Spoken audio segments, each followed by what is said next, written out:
Hi guys, welcome to hints academy.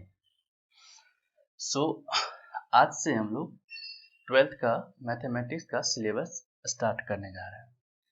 जो हम लोग पहला चैप्टर पढ़ेंगे वो हम लोग का होगा मैट्रिक्स एंड डिटर्मिनेंट।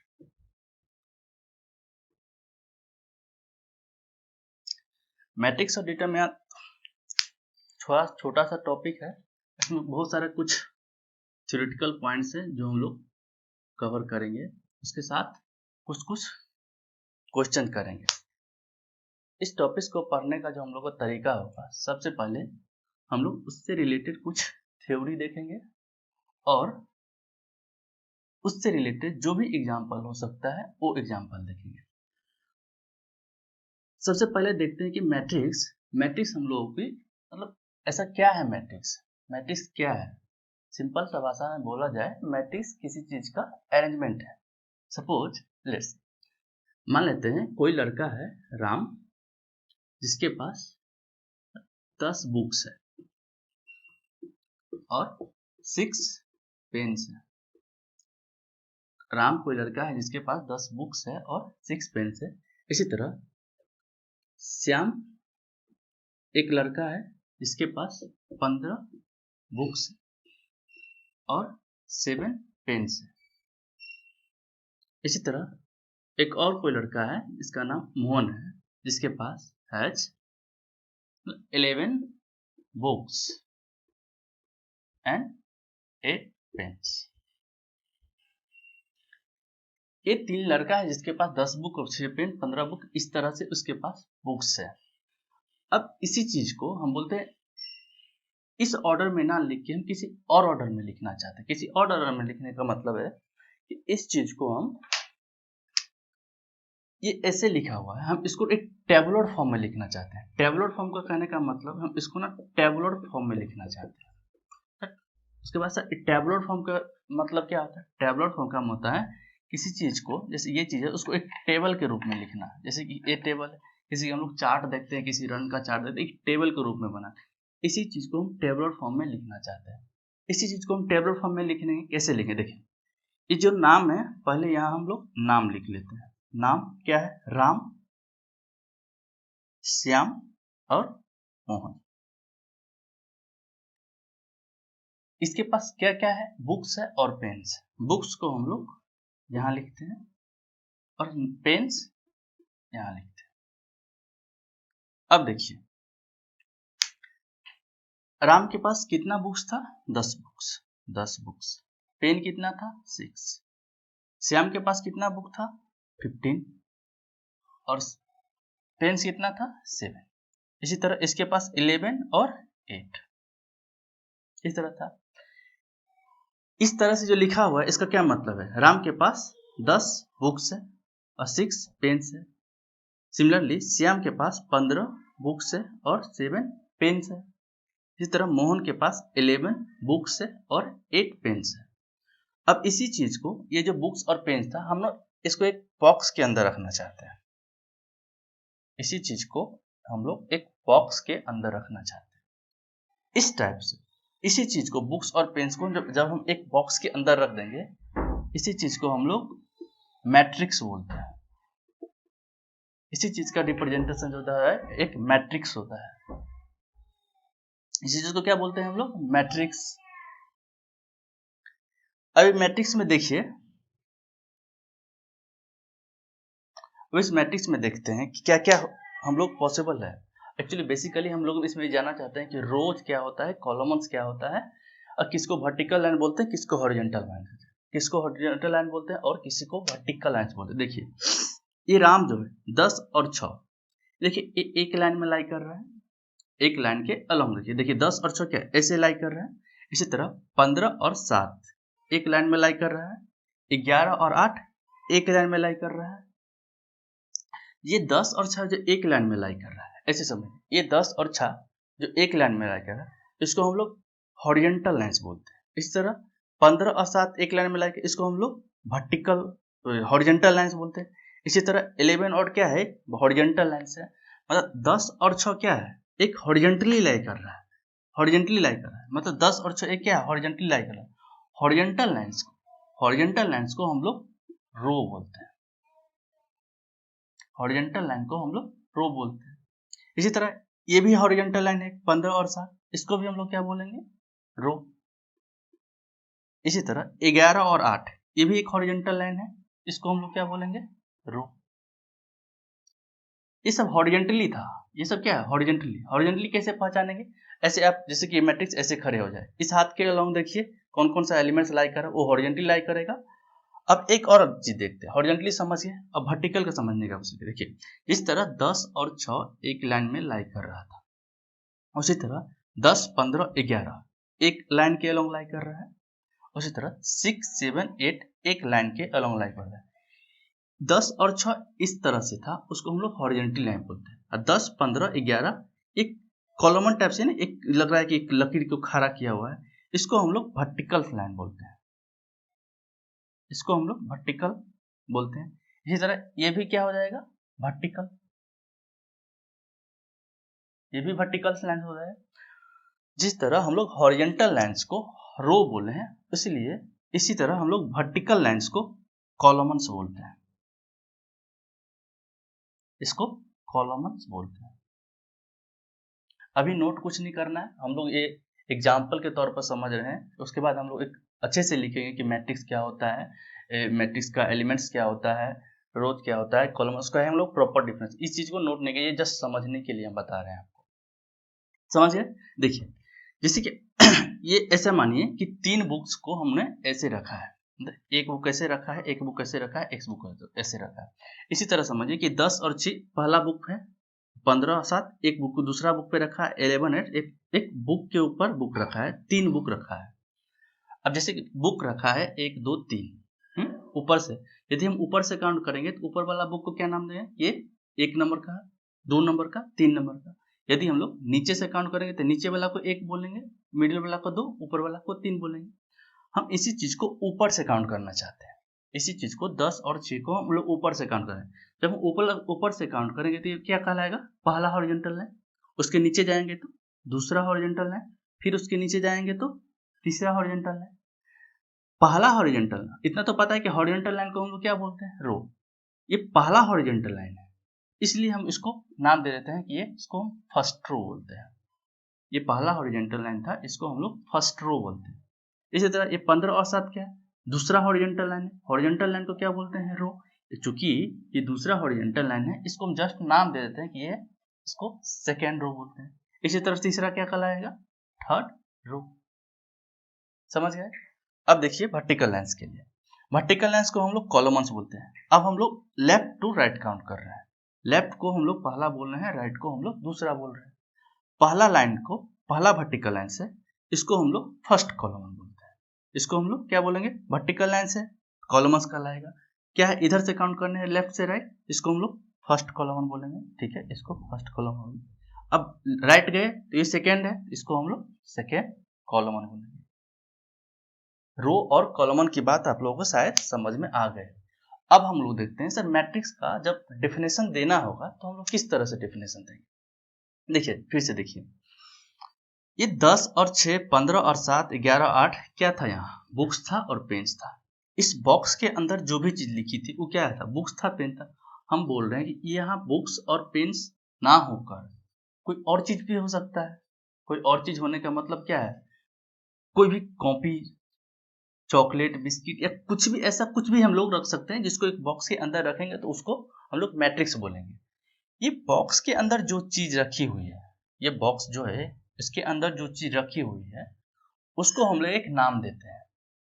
यहाँ जो बुक्स था, पेन्स था, तो यहाँ बुक्स था और पेन था। आज हम लोग यदि मैथमेटिकल टर्म में इसका नाम देना चाहे तो बॉक्स के अंदर जो भी चीज लिखी होती है उसको हम लोग एलिमेंट्स बोलते हैं। अभी लिखना कुछ नहीं है, हम लिखेंगे बाद में, अच्छे से लिखेंगे, थ्योरेटिकल एक कॉपी के नोट्स तरह लिखेंगे कि नोट्स कैसे लिखाया जाता है, जैसे ऑफलाइन क्लासेज में होता है। अभी हम लोग जस्ट रिव्यू ले रहे हैं, ओवरव्यू ले रहे हैं कि ऊपर से कैसे कैसे होता है। इसके अंदर जो चीज है उसको एलिमेंट्स बोलते हैं। एलिमेंट्स को एक और नाम बोलते हैं हम लोग एंट्रीज। एलिमेंट्स को एक और नाम बोलते हैं एंट्रीज। समझ गए? ठीक है सर। बात आती है सर, आप जब मैट्रिक्स का डेफिनेशन देना होगा तो हम क्या देंगे? ऐसा तो नहीं बोलेंगे कि हाँ पेन है, बुक है। तो मैट्रिक्स का एक सिंपल सा डेफिनेशन होता है कि हम लोग मैट्रिक्स को सिंपल सा डेफिनेशन दे सकते हैं। मैट्रिक्स का अब हम लोग एक डेफिनेशन देखते हैं। क्या देखते हैं? Matrix.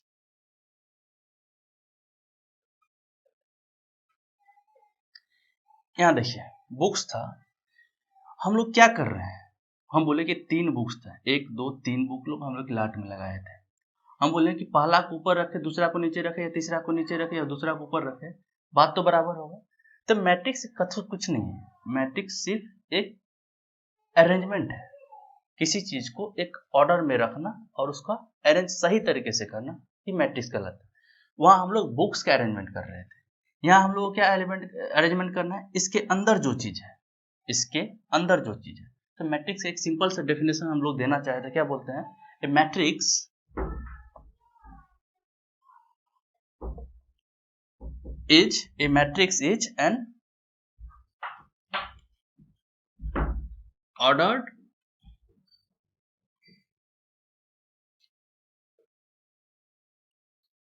rectangular array. A matrix is an ordered rectangular array of numbers or functions. देखिए इस डेफिनेशन को हम थोड़ा समझते हैं। यहाँ 2 चीज हमने इंट्रोड्यूस किया है, एक फंक्शन और नंबर। हाँ, एक रेक्टेंगुलर वर्ड, जैसे कि मान लेते हैं एक, अब इसका ऐसे लिखा हो कि 2 3 4 5 4 3 2 1 1। अब तो समझ में आ जाए होगा कि ए इसको जो भी एक बॉक्स के अंदर लिखा है एक मैट्रिक्स का एक रिप्रेजेंटेशन है, ये मैट्रिक्स का रिप्रेजेंटेशन है। अब देखिए ए मैट्रिक्स इज ऑर्डर, ऑर्डर का मतलब है किसी एक क्रम में उसको सजाना, रेक्टेंगुलर। यहाँ हम लोग रेक्टेंगुलर वर्ड यूज किए हैं। इस चीज को हम लोग जैसे जैसे मैट्रिक्स आगे पढ़ेंगे वहां जाके हम पढ़ेंगे कि ये रेक्टेंगुलर वर्ड यहाँ यूज क्यों है। अरे का मतलब होता है सारणी, अरे का हिंदी होता है सारणी ऑफ नंबर्स और फंक्शन। यहाँ मैंने 2 चीज यूज किया है, नंबर्स और फंक्शन। समझते हैं नंबर्स और फंक्शन। ये मैट्रिक्स है जिसके अंदर ये है, इसको हम लोग पहले पता कर चुके हैं कि इसको अंदर में एलिमेंट्स है। ये 2 3 4 5 4 3 2 1 1, ये क्या है एक्चुअली? ये क्या है मैट्रिक्स के अंदर? ये क्या है? ये 2 क्या है? एक नेचुरल नंबर है, 3 भी क्या है? एक नेचुरल नंबर है, 4 भी क्या नहीं है? एक नेचुरल। मतलब ये 2 नंबर्स है, ये 5 4 3 ये सब क्या है? नंबर्स है। तो मैट्रिक्स के अंदर क्या है? नंबर्स है। तो ए मैट्रिक्स इन ऑर्डर रेक्टेंगुलर अरे ऑफ नंबर्स, इसके अंदर नंबर्स रखते हैं। हम बोल रहे हैं कि इसके अंदर नंबर ही क्यों? हम इसके अंदर फंक्शंस भी रख सकते हैं। फंक्शंस रखने का मतलब कोई मैट्रिक्स भी है, फंक्शन क्या बोलते हैं? ले लेते हैं यदि sine x cos x minus cos x sine x, ऐसे लिखा है, ये क्या है? एक मैट्रिक्स है। फंक्शन का सिंपल सा मतलब अभी इतना समझिए, जैसे कि y equals to sine x है, ये एक फंक्शन है। हम जैसे जैसे x का वैल्यू चेंज करेंगे, हम जैसे जैसे x का वैल्यू चेंज करेंगे y का वैल्यू चेंज होगा। देखिए जैसे कि साइन x बराबर आप यदि 0 रखते हैं तो y बराबर क्या होगा? साइन 0। साइन 0 कितना होगा? 0। यदि x बराबर आप पाई बाई 2 रखते हैं तो y बराबर क्या होगा? साइन पाई बाई 2 एक 1। मतलब जैसे जैसे हम लोग x का वैल्यू चेंज कर रहे हैं साइन का वैल्यू चेंज हो रहा है। जब साइन का वैल्यू चेंज होगा तो y का वैल्यू चेंज होगा। तो हम बोले कि मैट्रिक्स के अंदर हम लोग नंबर ही नहीं रख सकते हैं, मैट्रिक्स के अंदर हम लोग कोई फंक्शंस भी रख सकते हैं, इसलिए हम लोग यहाँ फंक्शंस का भी एक वर्ड यूज किए हैं। आई होप आप लोग समझ गए होंगे। अब इसी चीज को हम लोग आगे देखते हैं। इसी चीज को हम लोग थोड़ा आगे देखते हैं। इसमें कितना हॉरिजॉन्टल लाइंस है? इसमें कितना हॉरिजॉन्टल लाइंस है? हॉरिजॉन्टल लाइंस काउंट करने के लिए कैसे करेंगे? ऐसे चले जाएंगे, 1 2 3। सर 3 हॉरिजॉन्टल लाइंस है, 1 2 3 3 वर्टिकल लाइंस है। सिमिलरली इसमें सर 2 हॉरिजॉन्टल लाइंस है और 2 वर्टिकल लाइंस है। अभी हम लोगों ने पढ़ा था कि हॉरिजॉन्टल लाइंस को क्या बोलते हैं? अभी हम लोग पढ़ा था हॉरिजॉन्टल लाइंस को क्या बोलते हैं? द हॉरिजॉन्टल, सॉरी, इससे पहले हम लोग एक चीज जाने थे, द नंबर्स और फंक्शन। इस नंबर और फंक्शन को हम लोग क्या बोलते थे? इसके अंदर जो चीज लिखा होता तो हम उसको क्या बोलते थे? एलिमेंट्स। द नंबर और फंक्शंस आर कॉल्ड एलिमेंट्स। और इसी को हम लोग क्या एक और नाम दिए थे? Entries of matrix. मतलब बॉक्स के अंदर जो चीज भी है, मैट्रिक्स के अंदर जो चीज भी लिखी हुई है उसको हम लोग एलिमेंट्स बोलते हैं या एंट्रीज बोलते हैं। उसके बाद हॉरिजॉन्टल लाइंस काउंट किए, वर्टिकल लाइंस की। इसमें 3 हॉरिजॉन्टल है। हॉरिजॉन्टल लाइंस को क्या बोलते थे? द हॉरिजॉन्टल लाइंस ऑफ, किसका लाइंस देखना है? हॉरिजॉन्टल लाइन किसका है? इसके अंदर क्या है? एलिमेंट्स। तो एलिमेंट्स के हॉरिजॉन्टल लाइन को देखना है, तो the horizontal lines of elements are called, क्या बोलते हैं? Horizontal lines of elements. Horizontal line देखना है तो किसका देखना है? मैट्रिक्स के अंदर क्या है? एलिमेंट्स है, तो एलिमेंट्स को हॉरिजॉन्टल लाइन का देखेंगे। The horizontal lines of elements are called rows, are called rows of matrix. Similarly horizontal line, vertical lines को क्या बोलेंगे? The vertical lines of elements are called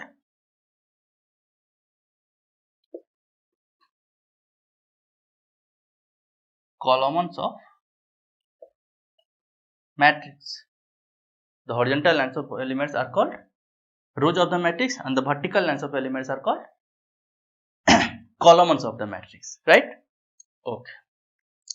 इसी चीज को हम लोग आगे देखते हैं। इस तरह से हम लोग यदि मैट्रिक्स ए में देखना चाहे, मैट्रिक्स ए में देखना चाहे, इसमें कितना रोज होगा?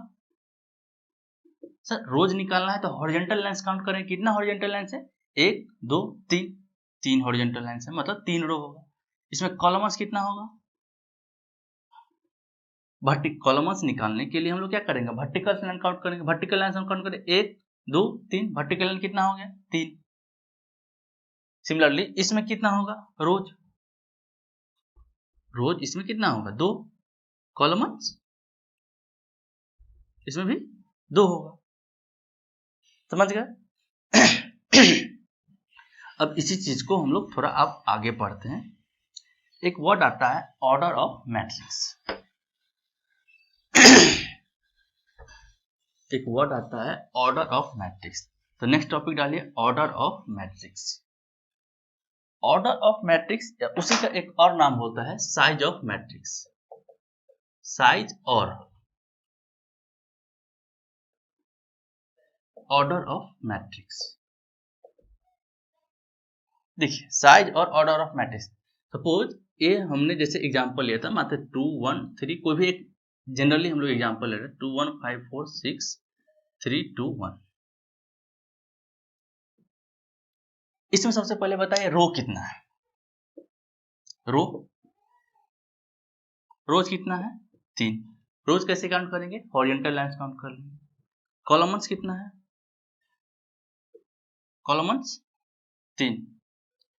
अब कोई बोलेगा कि सर जब ये कोई मैट्रिक्स दे देगा, बोलेगा इसका ऑर्डर क्या होगा? ऑर्डर, या इसी को हम लोग साइज बोलते हैं। ऑर्डर क्या होगा? ऑर्डर निकालने के लिए सबसे पहले हम लोग नंबर ऑफ रोज काउंट करेंगे, नंबर ऑफ कॉलम्स काउंट करेंगे। नंबर ऑफ रो काउंट कर लिए, कितना है? 3। नंबर ऑफ कॉलम्स काउंट कर लिए, कितना है? 3। इस दोनों को एक क्रॉस से दिखा देंगे। क्या समझे? कोई बोलेगा कि ऑर्डर निकालना है, तो ऑर्डर निकालने के लिए क्या क्या बोलेंगे करेंगे? सबसे पहले नंबर ऑफ रोज काउंट करेंगे, उसके बाद नंबर ऑफ कॉलम्स काउंट करेंगे। नंबर ऑफ रोज कैसे काउंट करेंगे? 1 2 3, 3 हॉरिजॉन्टल लाइन से तो 3 रोज हुआ।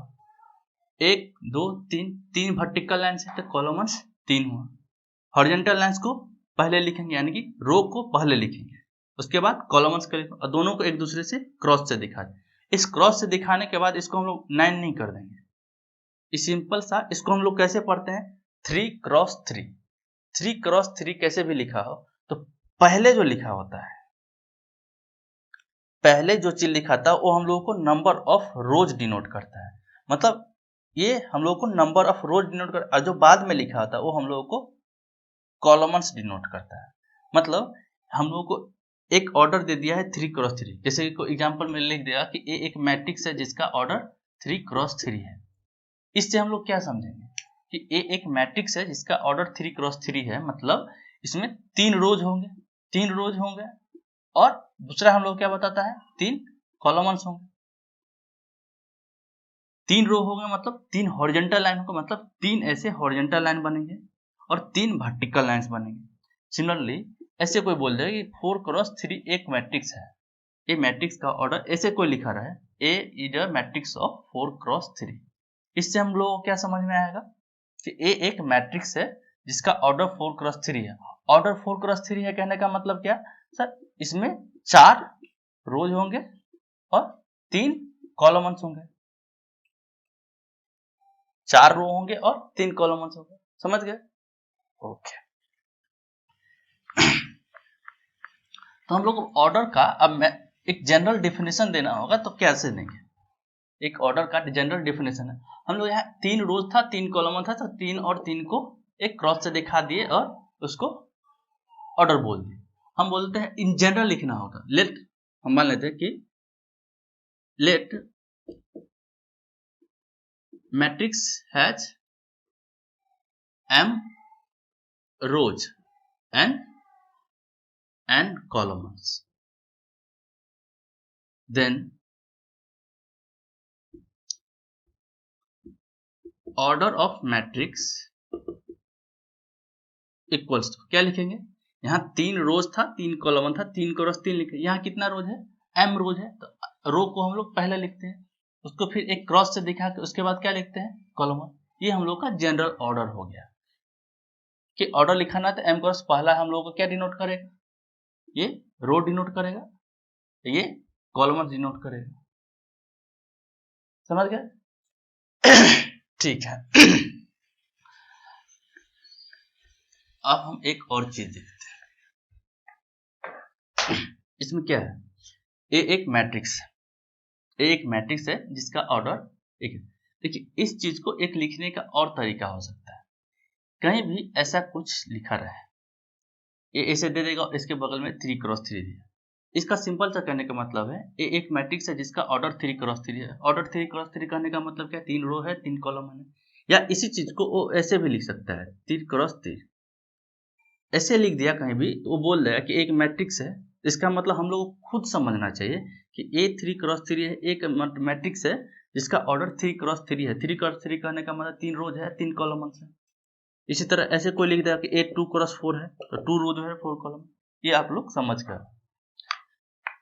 अब एग्जाम्पल के लिए हम लोग जो मैट्रिक्स लिए थे, इसमें नंबर ऑफ एलिमेंट्स कितना है,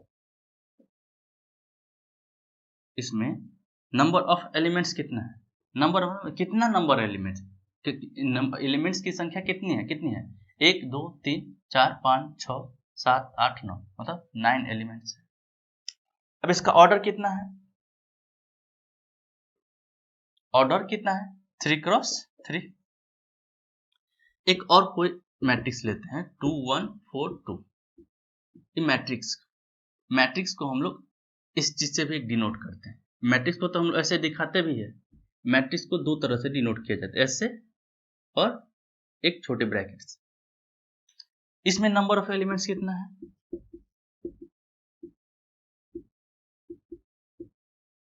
नंबर ऑफ एलिमेंट्स 4। ऑर्डर कितना है 2 क्रॉस 2। अब थोड़ा यहां ध्यान दीजिए, इन नंबर ऑफ एलिमेंट्स और ऑर्डर में आपको क्या रिलेशन दिख रहा है या सिमिलरिटी क्या दिख रही है। ये 9 जो है कैसे आया होगा, ये 9 एलिमेंट्स से ऑर्डर देखिए, यदि हम 3 और 3 को मल्टीप्लाई करते हैं तो क्या बनेगा 9, ठीक है। इसी तरह यहाँ नंबर ऑफ एलिमेंट्स कितना था 4, ऑर्डर कितना था 2 क्रॉस। यदि हम 2 और 2 को मल्टीप्लाई कर रहे हैं तो कितना बन रहा है 4। मतलब यहां से हम लोग एक चीज ऑब्जर्व कर पा रहे हैं, यदि नंबर ऑफ एलिमेंट्स दिया है तो हम लोग ऑर्डर निकाल सकते हैं, या मैट्रिक्स का ऑर्डर दिया है तो हम लोग नंबर ऑफ एलिमेंट्स निकाल सकते हैं। इसका कहने का मतलब यदि हम 3 और 3 को मल्टीप्लाई करते हैं तो क्या नंबर ऑफ एलिमेंट्स निकल जाता है। यही नंबर ऑफ एलिमेंट्स दिया है तो ऑर्डर भी तो निकल सकता है। ऑर्डर कैसे निकलेगा हम थोड़ा एग्जाम्पल के थ्रू समझेंगे। यहाँ 3 क्रॉस 3 का था,